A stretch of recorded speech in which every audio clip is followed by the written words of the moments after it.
Welcome to the Agent Upgrade Podcast with your hosts Jasmine Cronetten and Alan Corey, where we learn the strategies of top producing real estate agents so you have the tools to upgrade your own real estate career.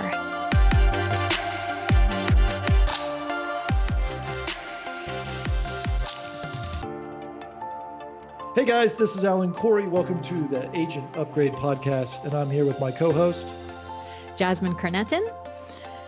And today we have a great guest. Jasmine, what did you think about talking to Weslee Knapp? Weslee Knapp is fantastic. I feel like I took pages and pages of notes.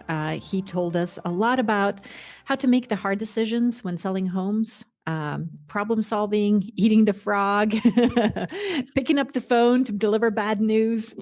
Very big. Yeah, he had great advice on this is a people business, and phone calls really kind of gets to the crux of that people business.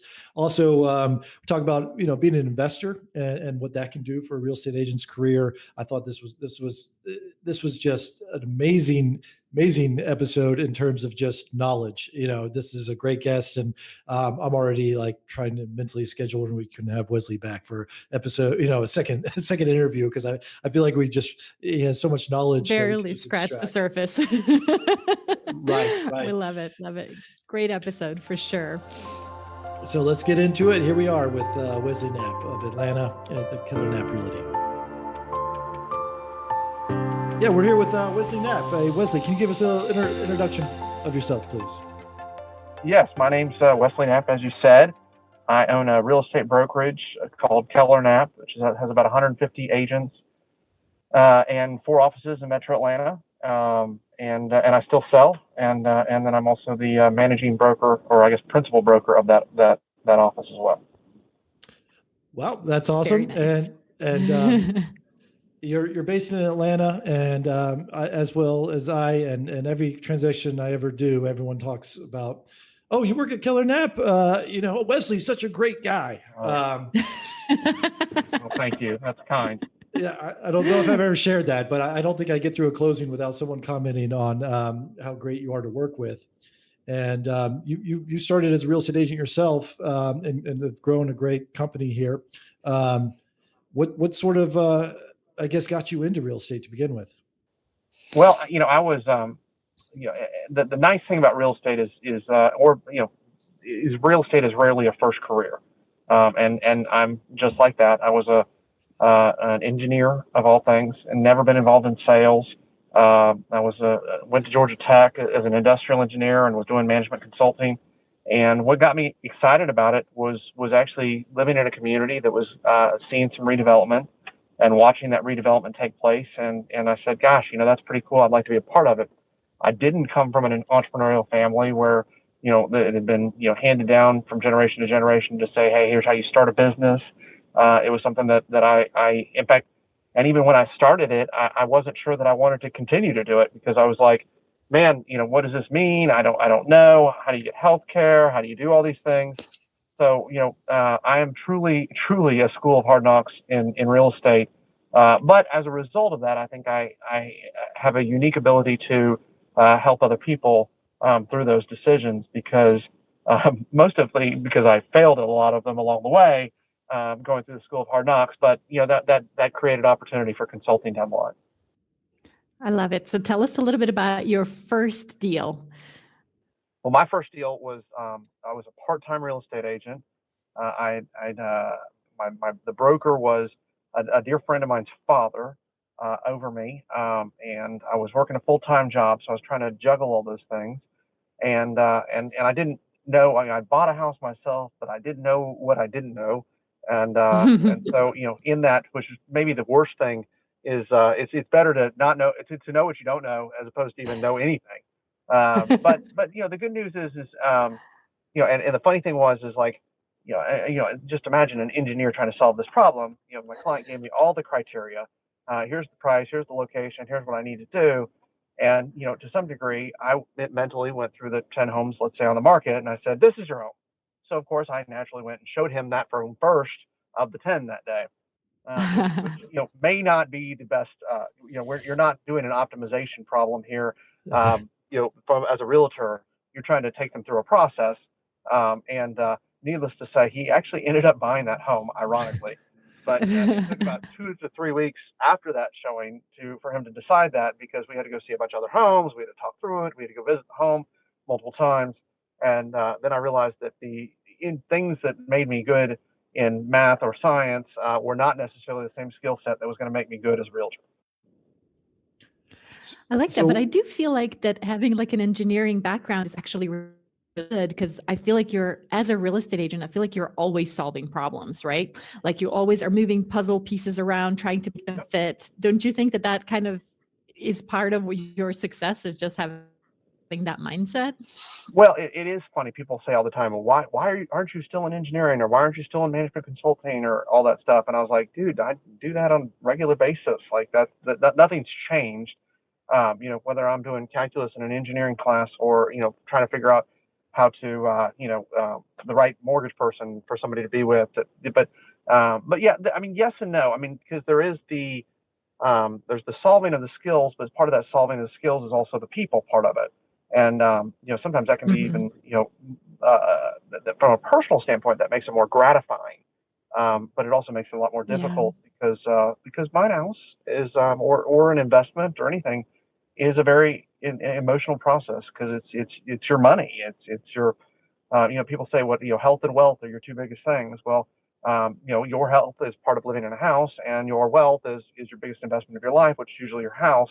And in both those situations, yes, I'm solving problems, but I'm also dealing with people. So it's the combination of both those things at the same time.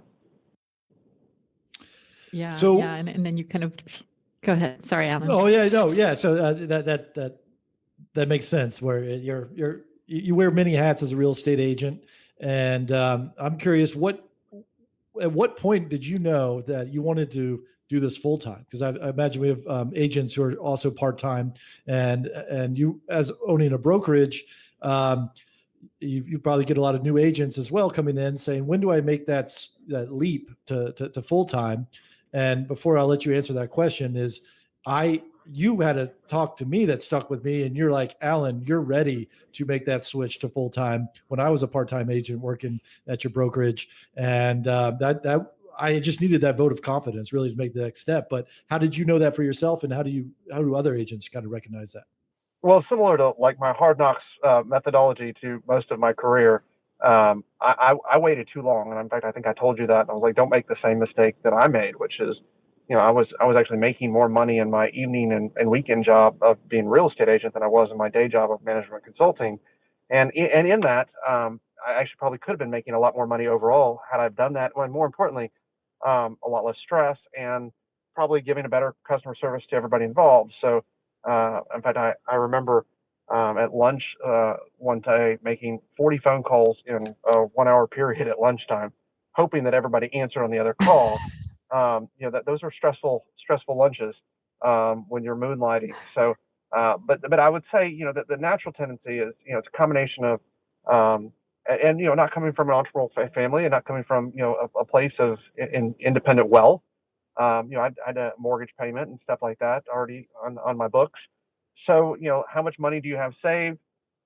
What is and then there is some math here, like how much leads do I have? How many homes do I think I'm going to sell? How much money I'm going to make? And you got to have some confidence in that. I remember when I made my first, literally like a sheet of paper of all the people I thought was going to sell a house to in the next 3 months. I mean, if you look at that and who I actually did the first time I did it, I was wrong all across.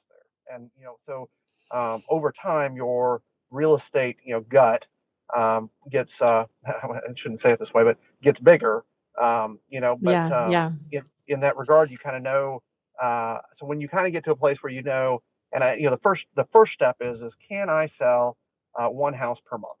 And that's whether you're making $1,000 in commission or $10,000 or $20,000 in commission is can I do that? Because I believe that in this business, you don't have a viable business, whatever price range you are, even if you're, in a really high end price range. But if you can get to a point where you're selling one a month, then at that point you have a viable business. And at that point, you can really start thinking about whether you want to transition. Because even if you're in the $100,000 price range versus the $3 million price range, if you're living that area, then that's probably the cost of living that you need to maintain.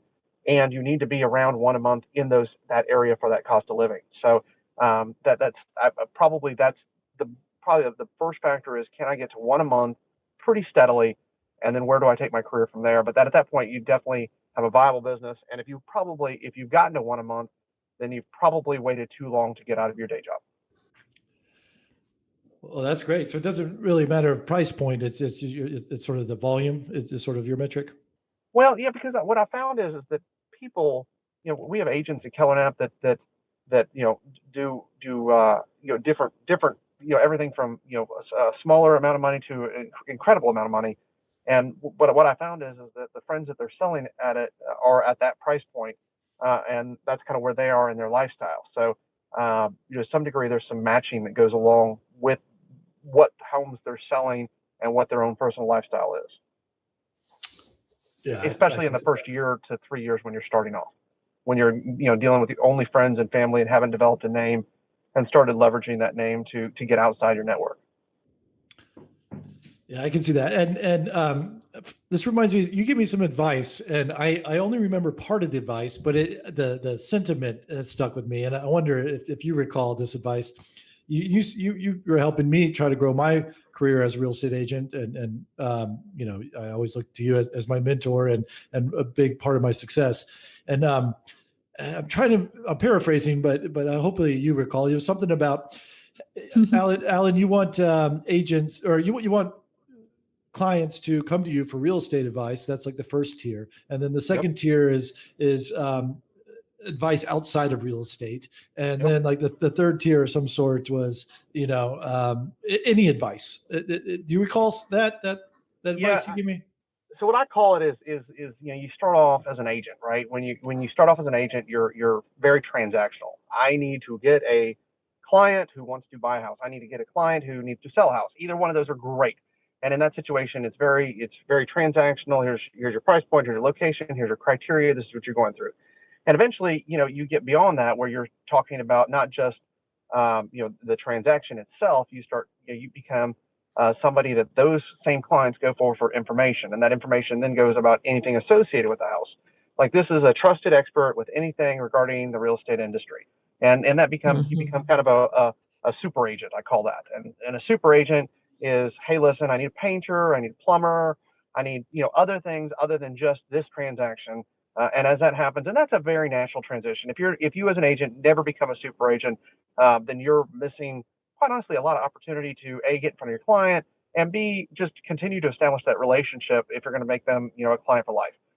Then the next step would be kind of a broker. And it's not like you're a typical, hey, this is my broker at the office, but you become a broker of information that's outside the house. And it's, hey, listen, this is what's going on in my community. At that point, you're reading articles about your community, you're reading the Business Chronicle of wherever you're at, you're reading things that are just beyond just real estate. And it might be real estate related. Hey, here's the new restaurant that's opening up down the street. Oh gosh, this is what's going on with the schools. Oh, did you hear about that lawsuit that happened to him? Oh, the health department of that restaurant just flag them. So maybe do a little sniffer, maybe eat outside next week. Whatever that is information about the community that you represent, communities in general. Maybe it's about your city. And then that's kind of a broker. And then there's the super broker. And the super broker personality, again, it's not your managing broker for your real estate office. The super broker is, hey, listen, I want to talk to you about anything business related. Now, most people don't want to become a super broker, and that's okay. Don't ever feel like that's a necessity as part of your your development as a person, because to some degree that has a lot of responsibility that goes with it. But that you get to a point where, hey, Alan Corey, you created your own business. You did, all the following things. You invested in real estate yourself. And therefore, I view you as a trusted business person. And therefore, if I was going to open a business, if I was going to do a nonprofit, if I was going to do anything related out there other than my normal tasks, you're the trusted person that I'm going to come to and try to get advice from you. And then, oh, by the way, because you're a super broker, when it comes to selling my house, of course I'm using you. And if you take these kind of steps along the way, real estate becomes one of many things that you do for those friends or families or all the people that you represent. But it's really an opportunity to be a part of their life, a part of your community, and by default, you will end up making more money as you go through those steps, which is a blessing. But something might come in your life where you say, hey, I don't want to take the next step. You know what? My kid's 13 years old and he's doing travel lead soccer, and maybe I want to not be a super broker for the next year. I want to kind of, bow out and not answer those phone calls or those breakfasts. Or, I went to a breakfast this morning about somebody who is going to start up their business, and they already have a nonprofit, and I've talked to them all the way through those processes. And how lucky am I that they view me as a trusted resource? And oh, by the way, in the next 5 years, they're going to sell their house and buy another house. But during that process, I'm a trusted resource to them, and I enjoy that responsibility. Yeah, that's great info. Yeah, that makes sense. That's definitely a great way for an agent to sort of step up their career. You have any other sort of advice, like for an agent who's trying to go from that upgrade their business that you see helps? Yeah, I think people get focused so much on the transaction, and they forget about the people. And the more you can focus on, and in this digital world, and I mean, here we are, essentially on a digital podcast, right? And I'm telling you to, don't think always digitally. So there's some irony somewhere in there. But anyway, in general, when you think about the people you're dealing with and what they're going through, it's not all. There's technologically ways to, I guess, advanced ways to solve most any problem today. However, the art of real estate is the people more than anything else, and make sure that you don't ever lose sight of that. And I will tell that to every, especially younger agents. Say, hey, make sure you call your client about this particular issue, because and they'll come back and they'll be like, oh yeah, look, here's the text I got, and I'll be like, well, did you talk to them? And they'll say, yeah, here's my text. And I'll say, dude, you gave them some really bad information, and they need to hear your voice. And, I will always say, if you're going to give good information, you can text. If you're giving bad information, make a phone call. And quite honestly, I'll tell you, by the time you text back and forth 6 or 7 times, it is not any less energy than just picking up the phone and calling somebody. And you never, ever regret calling somebody. You do regret texting somebody instead of calling somebody. It's kind of like working out.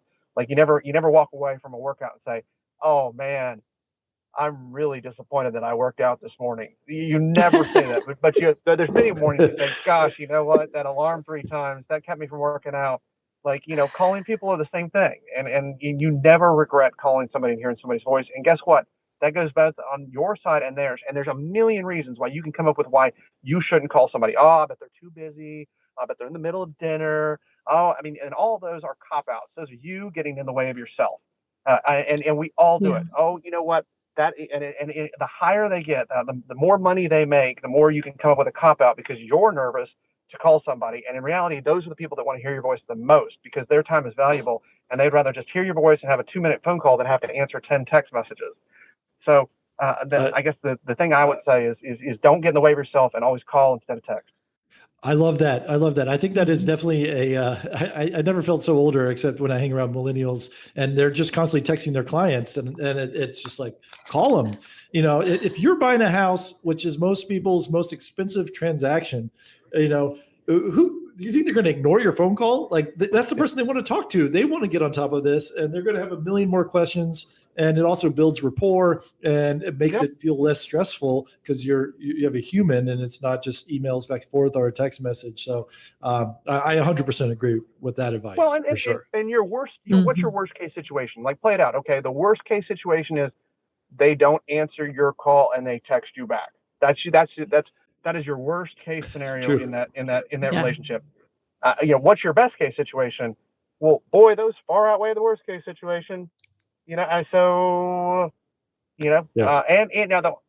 yes, okay, it takes twice as long to call somebody and talk to them as opposed to a text. Yeah, text somebody 10 times and see how much time it takes you. How many times you have to.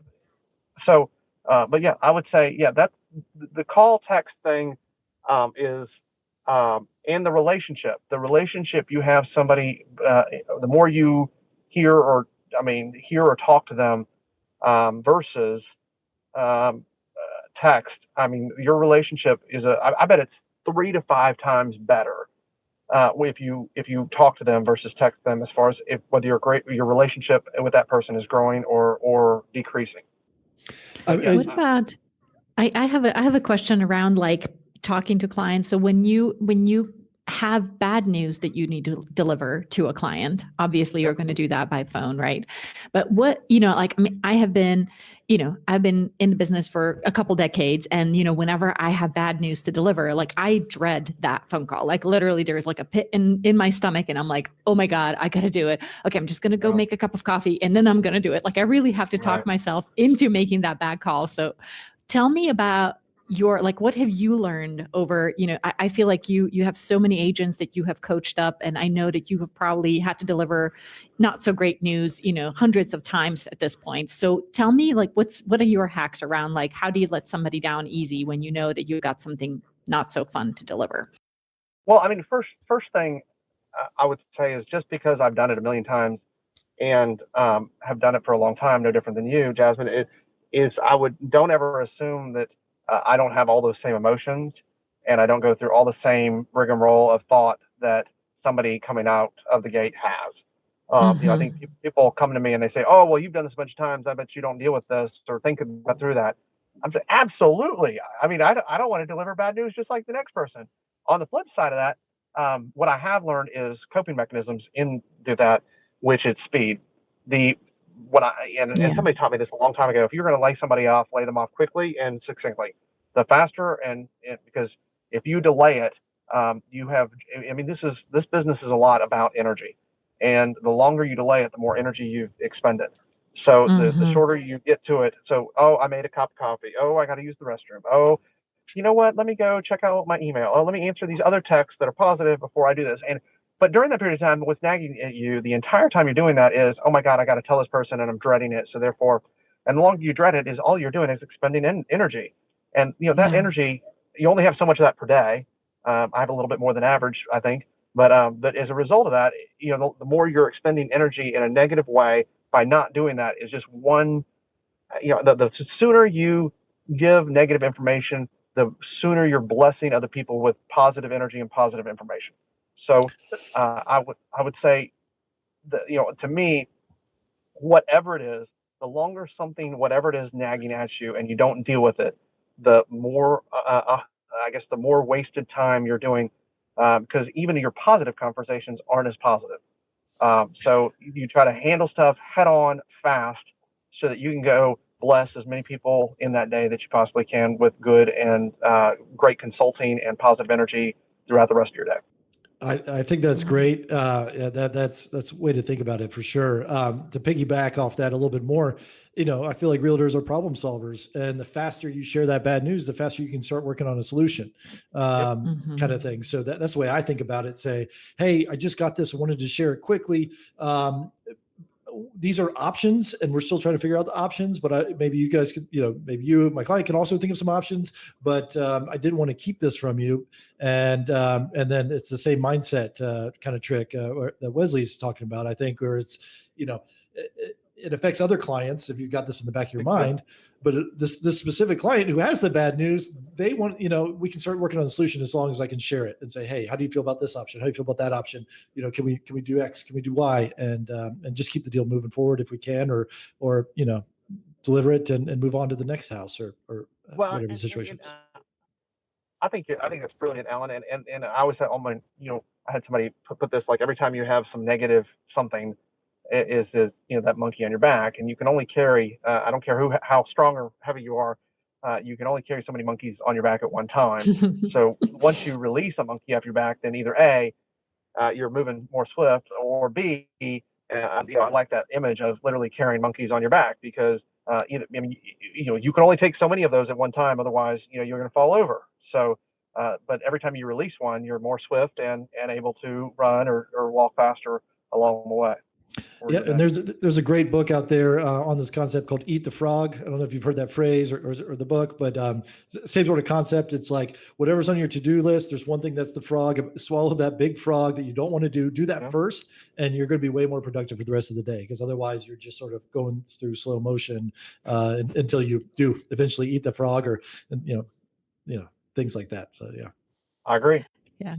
I also feel like one of the things on my list, and I think this could be the case with many real estate agents, is like, making those prospecting phone calls, right? Like that always feels like this big burden that you're going to put off, like, oh my God, I've got to make 10 calls or whatever. So what's your advice around just like, how do you tell people, tell your agents to structure their time and to put in that prospecting, block in every day so that they keep their business growing?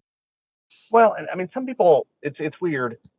Some people do it naturally. But you've got. I mean, everybody's got a different version of prospecting, right? Some people are Mhm. natural networkers. For them, it's easier. Some people need to do it. Who are introverted need to do it.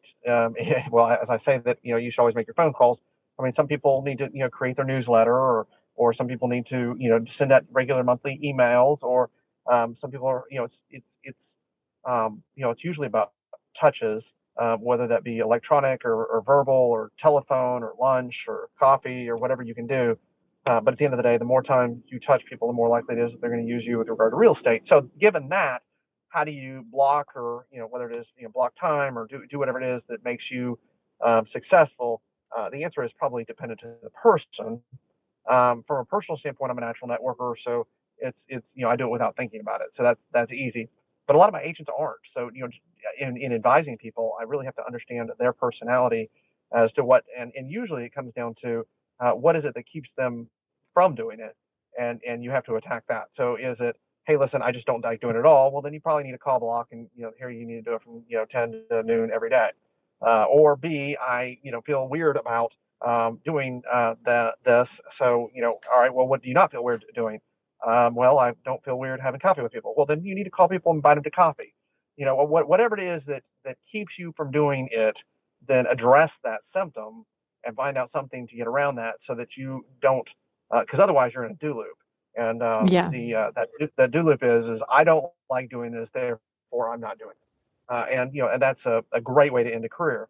Or just have a mediocre career where you're constantly getting in your way. Whereas if you say, hey, listen, I don't like doing that, but I like to, because when you think about, prospecting is not cold calling people. Prospecting is, you could come up with 25 different ways to prospect.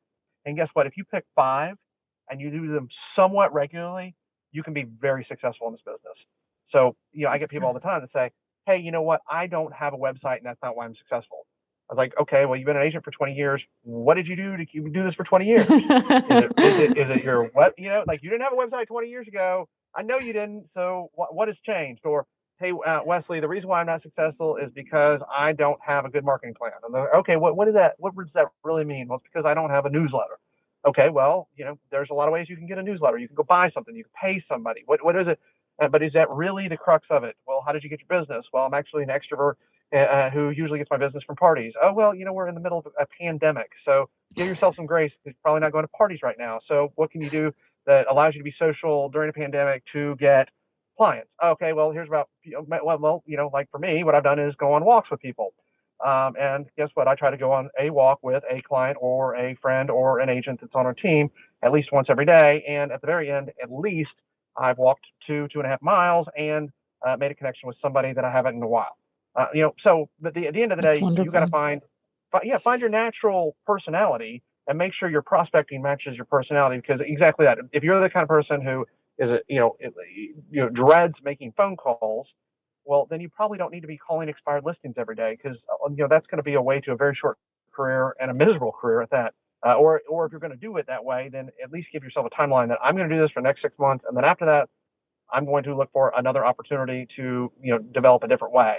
But make sure that your prospecting method and your personality match each other, because it's not a one size fits all. There's not, hey, here is the path to become a great real estate agent. If you think that's the case, or your broker or somebody or mentor says this is the only way to do that, then look outside that. Find either a new mentor or broker, or just because usually Weslee Knapp does not have an answer. I'm not a panacea with my advice.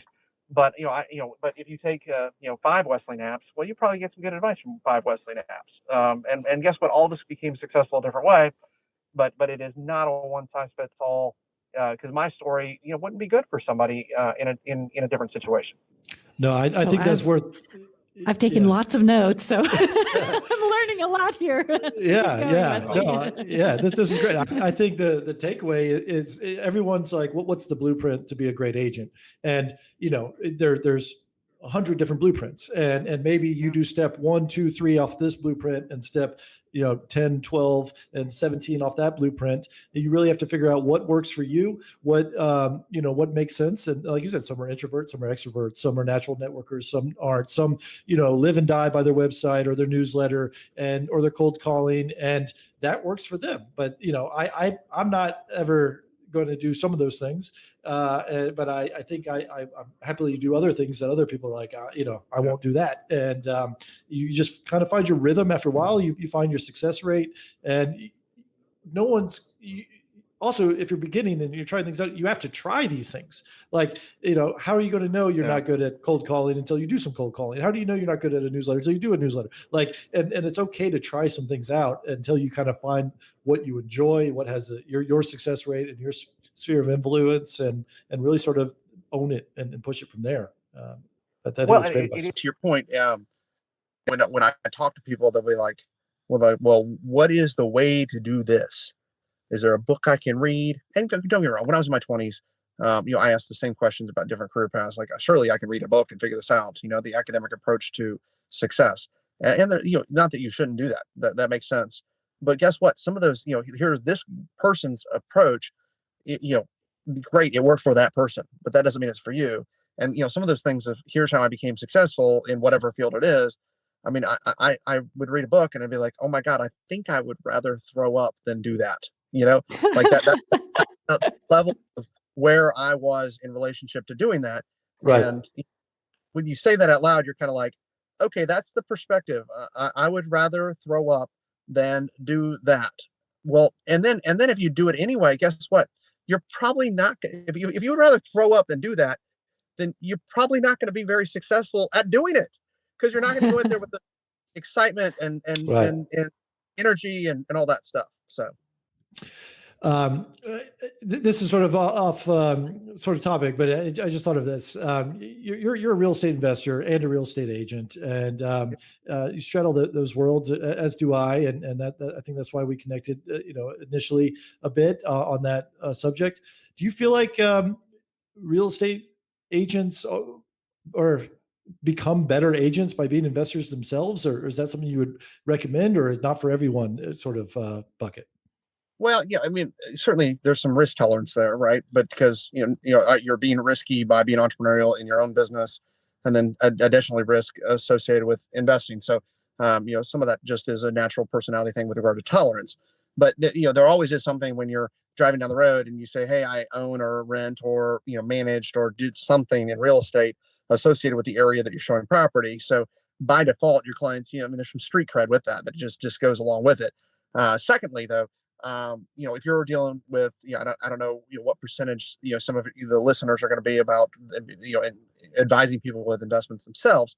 But when you go to an investor and say, yeah, I did this myself, there's two things there. One is there's street cred for that, hey, I do this. Second, they'll say, well, why aren't you buying it?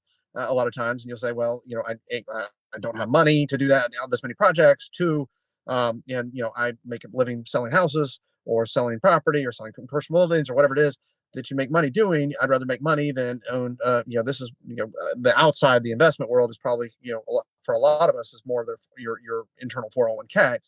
But in general, I mean, also you should put your money where your mouth is, and to some degree, and take eventually you should take risks. I mean, I talked to a number of brokers with commercial and residential, where hey, listen, you don't know what you're talking about, Weslee, and we'll get to the bottom of it, and they've been doing it for 25, 30 years, and we're looking at investment property, and they've never invested in real estate themselves. Well, it's an interesting advisorship if you're, in your, and if I'm offending somebody, then please don't take it that way, because I'm really trying to challenge you more than offend you, is to say, at some point, put your money where your mouth is, and accept the loss if you lose, but because and try to save money and make more money than you spend, so that you can have that opportunity to invest.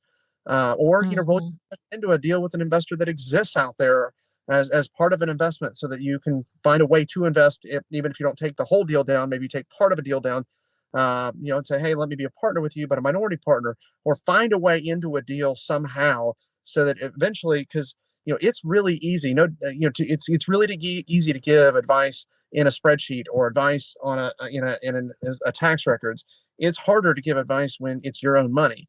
But Hmm. an investor will respect you so much, whether it's the investor on the deal you're looking at or something else. If you can say, hey, listen, I put my own money and I'm putting this at risk and I want to invest in that. And even if they say they don't want you as a partner, you're telling them, I am so excited about this deal that I'm willing to put my own commission or my own money into this deal. And that's how much I respect this project. That I mean, if you're an investor, you're like, dude, okay, that this person is being sincere. And so, I mean, I guess it's kind of like basic street cred, A, but B, when you say you're gonna put your money where your mouth is, that's a pretty high level of consulting that exists out there. That quite honestly, that's who you want to be when you're giving consulting. Like, I am so emphatic that this is a good deal that I'm willing to put my own money in it. So it's a longer answer than you probably wanted, Alan, but No, it's great.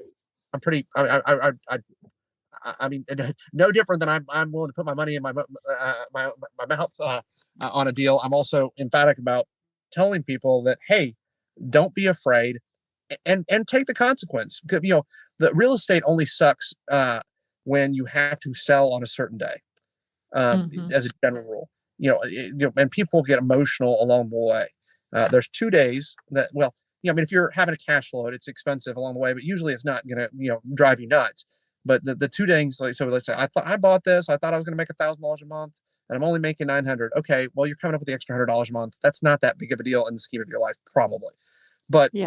at the end of the day, usually the real estate matters on 2 days: the day you buy it, the day you sell it.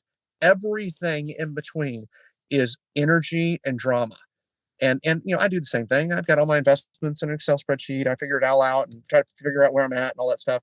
But to know, try not to be, when you're advising somebody, the emotional drama for your clients. Try to be the person that says, hey, listen, yes, guess what? Your property did decrease in value. I mean, this is in the downturn, like 2009, but you're cash flowing it.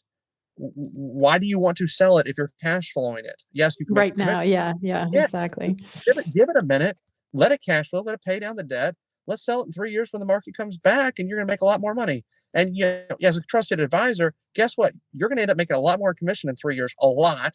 And B, they're going to be in a much better situation because they're going to pay down their debt, and then they'll probably have more money to invest in the next deal along the way. So, I love Yeah, it. and I think to kind of piggyback off that, being an investor, like investors talk to other investors and they'll be like, oh, hey, I did this deal with Weslee. If you're looking for a similar deal, talk to Weslee as your real estate agent. And also, even if it's not a buy and hold rental, if it's like a flip or something like that, I found, oh, taking a client out and they're not an investor, they're just looking for a primary residence, and they'd be like, hey, this bathroom, I make an offer in this house, but I just, I wish this bathroom was bigger. And if you right, can just say, oh, I have a contractor. I just did a house flip. It costs $7,000 to do exactly what you want to do. Why don't we, work that into the price that you offer in the house? And all of a sudden, the deal that they were going to walk away from, you're now writing up an offer because your experience of flipping it, you have a contractor who you just did that. You know the numbers. They can get in there and do it right after closing. I find that they all sort of just work through each other, kind of thing. well, it goes back to Jasmine's point about engineering and ultimately what we do for a living is solving problems, right? Yeah. True.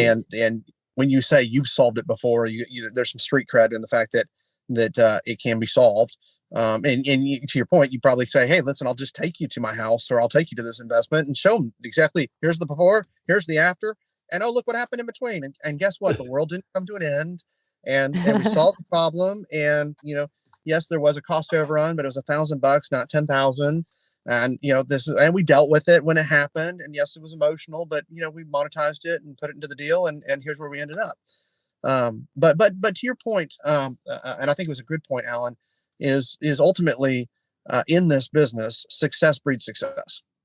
Whether Yeah. it's an investor saying, hey, I just did this deal with Alan, you want to do that? Or whether it's somebody, you're in a home in a subdivision and you sell one for a little bit higher, or you just, sell one because something hadn't sold in a while, or whatever it is, having your names and leveraging success for future success is certainly a long-term way to, might not win it in the short term, but in the long term, you will always win more having a little bit of success, and then within your own personality, being able to broadcast that success that you had in order to get the next level of success, whether it be through social media, whether it be through a mailer, whether it be through a flyer or your newsletter. And you never want to be the guy that's, oh, look at me, look at me, look at me. But you also need to be not afraid to say, yeah, you know what? I did just sell this deal to your friends, and I'm proud of what I did, and this is what I do. And oh, by the way, I enjoy doing this. And oh, by the way, can you refer me because I enjoy doing this, and I would like to bless other people with that same enjoyment. And I need some more clients to help me do that. And so, some of that success breed success really comes from your network or people that you talk to, and you have to be able to articulate your success without being in your face, but in a way and manner that says, gosh, you know what, I can do this. Just because I did it once doesn't mean that 10 other people are going to do it. But the fact that you've done it once certainly is a vouch for, kind of a nod that says, hey, gosh, this guy can do this. And then they'll say, hey, let me, to your point about the investors, God, Alan sold this investment property. Hey, can you find investment property like that for me, please? Right, It's right, funny. right. Once you get a little bit of success, and it's a little bit humbling, the difference in conversation. It's not just, hey, come use Alan Corey as your real estate agent. It's, hey, Alan Corey, he does deliver results, and he can deliver results for you. So success, I 100% agree that success begets success. And it's sort of the Pareto principle, 80% or 20% of the agents probably have 80% of the business. Yeah. In the market that we're looking at right now with low inventory, I think this is the boon for the bigger agents because there's very few listings. So of course the bigger agents have those listings. How could someone, a newer agent or someone who's new in town or trying to, transition to a full-time agent kind of crack into this economy and market that we're in right now with very few listings, very low inventory? What strategies would you give people to find themselves? I mean, the easy thing to say is, oh goodness, so-and-so down the street gets all the listings in my neighborhood. There's not, but I guarantee you in every single neighborhood there's a person who always gets the listings, on a residential real estate, or there's a person. And then I guarantee you there's a person that hates that person, or, never had a bad interaction with that person. And it could be unfounded or founded. But ultimately, in order to break in a neighborhood, you need to become a trusted resource. And however it is that you become that, whether it means, hey, listen, that person has 12 listings and I have 0, and I will make you successful, and I will work my tail off every day. I'll do an open house every single weekend. That person can only do an open house, once every 12 weeks because they've got 12 listings. And oh, by the way, you will be my only one, and I will make you successful at all costs. Well, that kind of thing resonates with some people. So I guess what I would say is figure out what you have to offer and make sure you articulate that, because not everybody wants what the other person has to offer, or if you're in a competing deal. So, but what I would say, going back to all the things that keep you from being successful, most of the things that you say as to why that person doesn't want to use you is between your ears. So you'll say, well, they had their own staging furniture as part of it. Well, you're at a listing appointment and the furniture looks pretty good. So just because that person's offering staging furniture doesn't mean anything. Or maybe take the couch out of your house and put it in theirs for a week. Figure out what needs to be done, solve your clients and solutions, but probably most importantly, listen to your client as to what they need and give advice associated with that. Because if you just assume that, oh, I bet so-and-so is going to get that listing every single time, that's how this business works, the big agents. But, that big agent was a small agent at one point, and they figured out a way to break in. And there's a way to break in any market. I promise you. And there's opportunity when it's low time. It's you can walk into the ocean at low tide and high tide, and it might feel different. But there's always a way to walk into the ocean, and sometimes you're at an angle, sometimes it's flat. But if you tell yourself, hey, listen, I'm scared to walk out into the ocean because there's a lot of sharks out there. Well, guess what? There's always sharks out there. So to some degree, you need to wade through and get into the ocean and in any tide. And I mean, I don't have the, hey, here's the panacea in this particular situation. It is, because, a lot of my agents say, hey, Weslee, what do you think about this? And half the time I say, yeah. And they're like, well, when should I do it? And I'll be like, yesterday. And they're like, what do you mean? I can't do it yesterday. And I was like, yeah, that's how good an idea it is. So go make it happen before the next guy does. Right. So the answer is there's no answer, but the 95% of the time, and the reason why most people are not successful is because they accept the fact that it's hard, and they're going to have to be entrepreneurial. And if they accept that fact, then they're only limiting their own success. Yeah, no, I love that. I remember one of my first meetings with you, I said, hey, there's all these big names and all these neighborhoods. Where should I focus? Should I pick a different zip code or pick a neighborhood? And you're like, no, focus wherever you want. Like, yeah, there's business to be had in every market. And like you said, every big agent was a small agent at one time. I love that. Now, a lot of ways that the younger agents sort of break in is sort of cutting their commissions to kind of get, win a listing. Is that something that you would recommend, or how do you Good feel question. about I mean, there's all sorts of theories on this, and I would tell, and a lot of it depends on the brokerage that you work for, because some brokerages allow it, some brokerages don't allow it.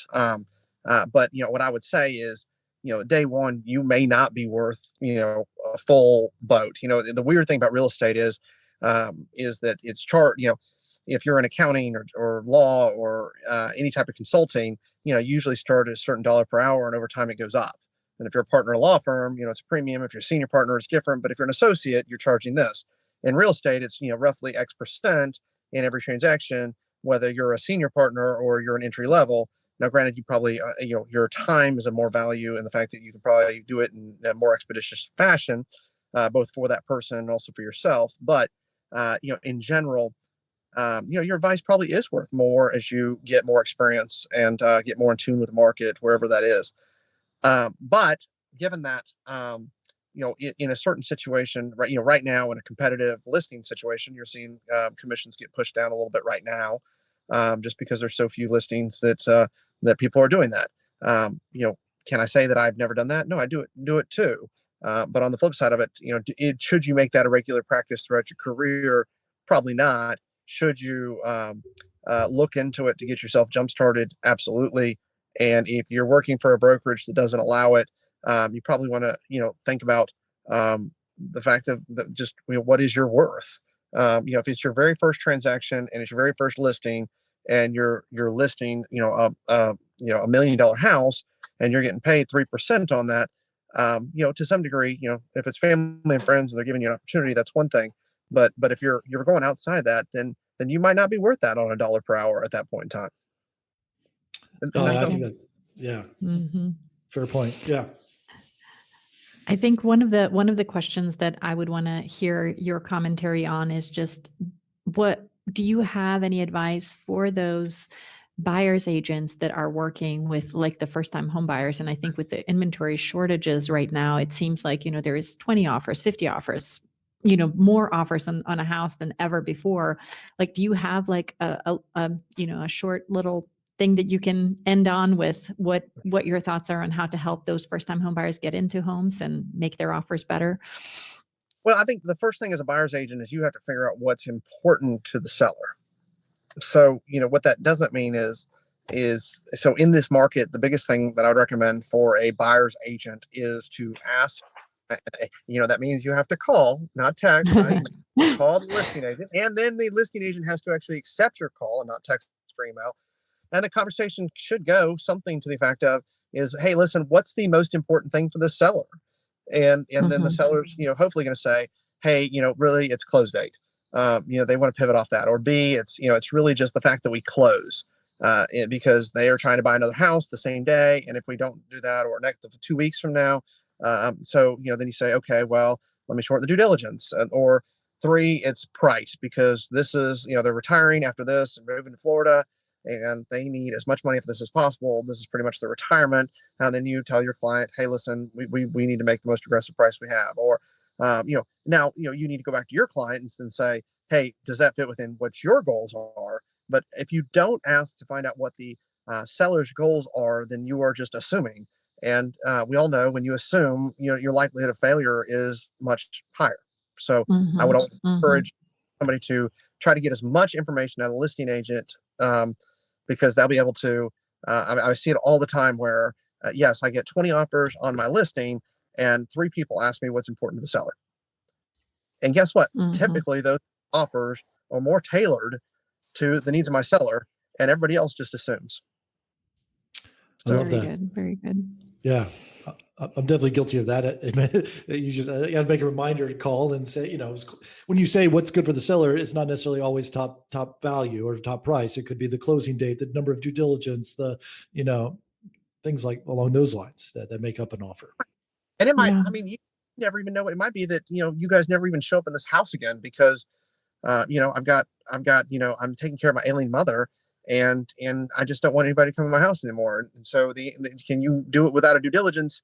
Not because I want you to take that risk, but I mean, you don't know until you ask. And no is free. If you ask and they say, I don't know, then okay, no harm, no foul.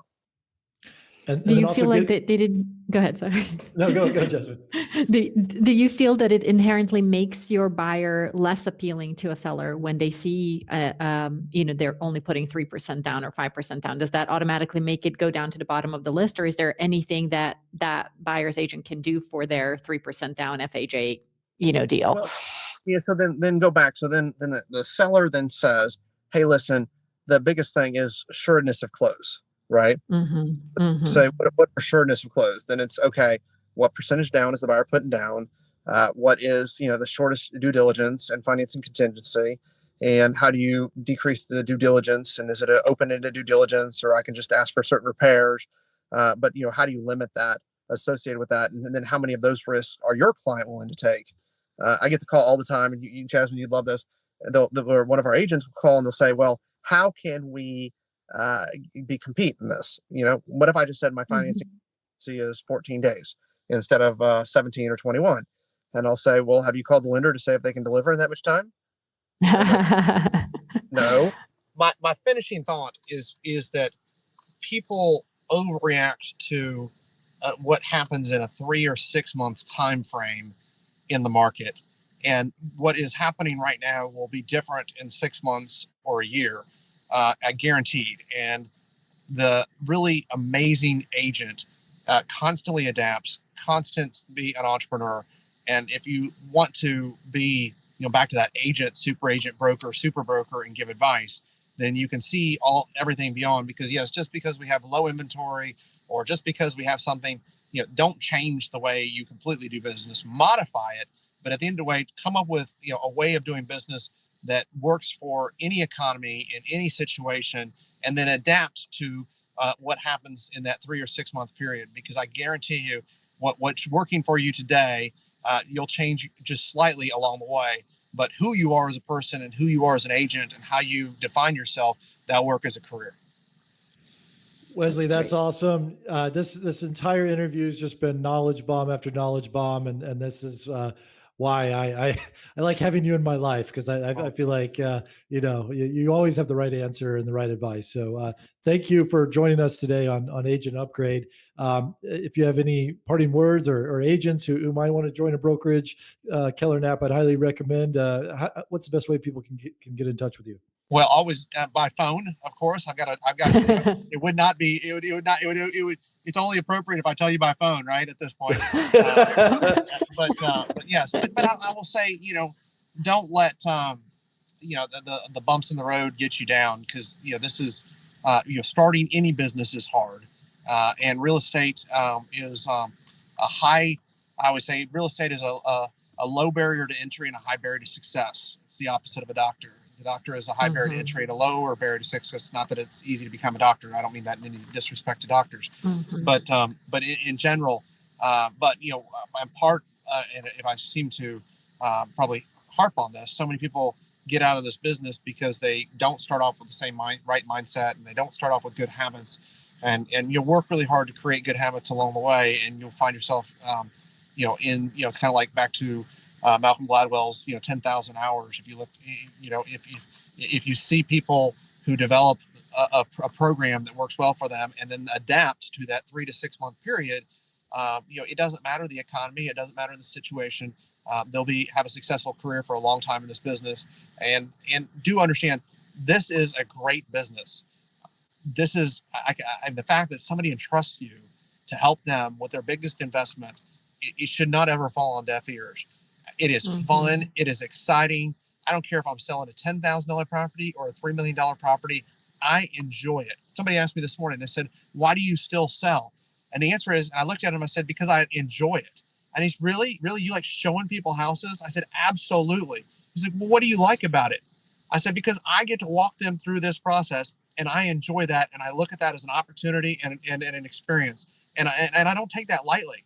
And I mean, like, really, like, I get excited about that to this day. I get excited when I get to talk to a young agent. I get excited when I get to talk to an experienced agent. I get excited. I was excited all day because I get to talk to you all today. I mean, the fact is this is fun. And if you enjoy that and you enjoy the experience of it, you can make a lot of money, but more importantly, you can really, really impact a lot of people's lives along the way. And that's a blessing. Wow, Weslee, thank you so much. That's great. Thank you. Your passion and your love shines through right. every time we chat. But thank you for joining us. Thank you, guys. Appreciate you. All right. We appreciate you. Bye-bye. Bye-bye.